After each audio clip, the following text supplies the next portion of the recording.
अक्सर पाकिस्तान में हम ये ट्रेंड देखते हैं कि कुछ लोग अपने आप को ये कहते हुए कि हम तो भाई बहुत साफ गो हैं, हम कोई लगी लिपटी बात नहीं करते, हम तो सच्ची बात करते हैं जो सबको कड़वी लगती है। असल में वो सच्ची बातें नहीं कर रहे होते, वो दिल दुखाने वाली बातें कर रहे होते हैं। क्या आपको नहीं लगता कि सामने वाले को ये नहीं पता होगा कि उसका वज़न बढ़ गया है, या सामने वाले को ये नहीं पता होगा कि वो बहुत कमज़ोर है,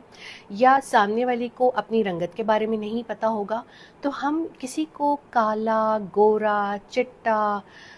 मोटा, पतला, सूखा, इस तरह की चीज़ें क्यों जो है वो बताते हैं। किसी का रिश्ता नहीं हो रहा, उसका दिल दुखाते हैं, तुम्हारी तो शादी नहीं हो रही। किसी की शादी हो गई है तो अगर उसके बच्चे नहीं हो रहे तो फिर उसका दिल दुखा देते हैं कि जी तुम्हारे बच्चे क्यों नहीं हो रहे। ऐसी सख्त सख्त बातें हम क्यों करते हैं?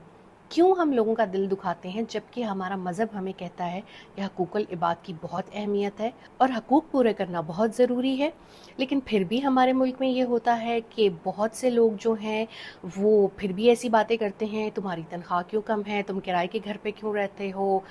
तुम जो हो तुम्हारे पास सवारी क्यों नहीं है, तुम्हारे पास माकूल रकम क्यों नहीं है, तुमने ये सूट दोबारा क्यों रिपीट किया है, तुम्हारे पास जो है वो घर के अंदर दावत थी तो तुमने इतनी कम डिशेस क्यों बनाई हैं। ऐसी छोटी छोटी बातें करके आप किसी का दिल तो नहीं दुखा रहे।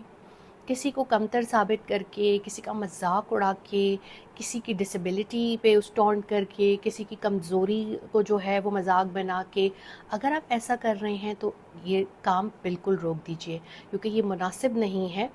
अल्लाह ताला जो है, अगर हम कुरान का मुताला करें तो बार बार हमें जो है वो इस चीज़ पे ज़ोर देते हैं कि हकूक़ुल इबाद कितने अहम हैं। तो फिर आप भी इस बात को याद रखिए कि आइंदा आपने ऐसा नहीं करना कि आप किसी भी शख्स के साथ जो है वो बुरा सलूक करें और उसको जो है बुरे अलक़ाबात से पुकारें या उसकी कमज़ोरियों का मजाक उड़ाएं।